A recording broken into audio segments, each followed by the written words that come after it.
Hey, I'm Adam. Most people know me from my Honda cars and everything else like that, but I got something different I want to share with you today. I actually have a 1972 Honda CB350, and you may or may not know, you might have run into this and you may not have. I'm just kind of trying to help everybody out with a way to fix this.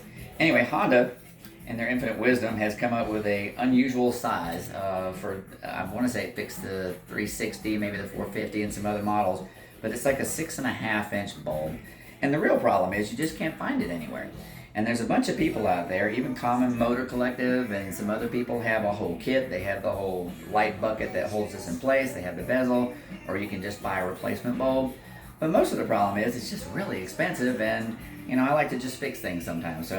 And I like to do it for a lot less money. So what I've done here is I've literally, and I'll try and get a close up here, is what I've done is I've taken the stock bulb and still in the bezel, and I've actually just cut the part that holds the filament out. So I just literally used a Ziz wheel or an angle grinder with a cutoff wheel, and I cut that off, and then I took a sander and smoothed that off really good. I didn't break the little bulb that's inside of there. There's actually like a little bulb. You might not be able to see it on the camera. Anyway, so I've got this really, really smooth.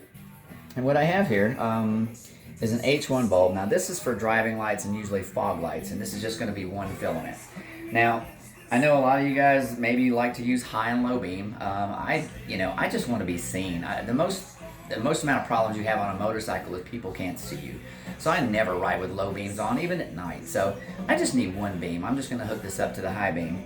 And so I'm going to kind of show you how I do this. Now what you can do, I line up this flat area so the LEDs are top and bottom, and then this is top and bottom on the light bulb. So you can put some silicone on there, JB weld it, whatever you're going to do in there. I've actually am going to use just safety wire to hold this in. It's a nice quick little repair. Now what I have done, I don't know if you can see it, but I've cut some teeny weeny little grooves in there so the wires would stay in there.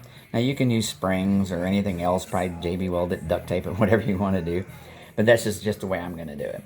So all you got to do is just line the LEDs up top to bottom, which is really easy. That's where the pivots are for angling it for left and right.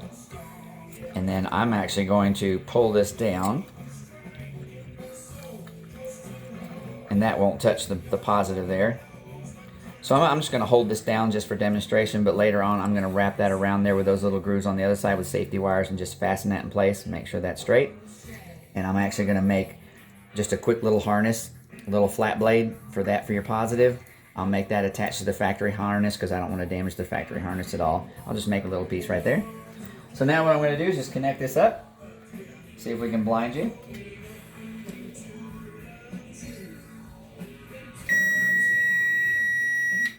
As you can see, that's really, really bright. I've tried this outside and it really, really works good. So anyway, just thought I'd share this with you guys. If you liked the video, don't forget to like and subscribe. That really helps out. I'm a new channel, and that would be wonderful. If you got any questions, you can email me. I think the email address is on the website somewhere. Not website, but the actual YouTube channel. Anyway, thank you very much. I appreciate you tuning in.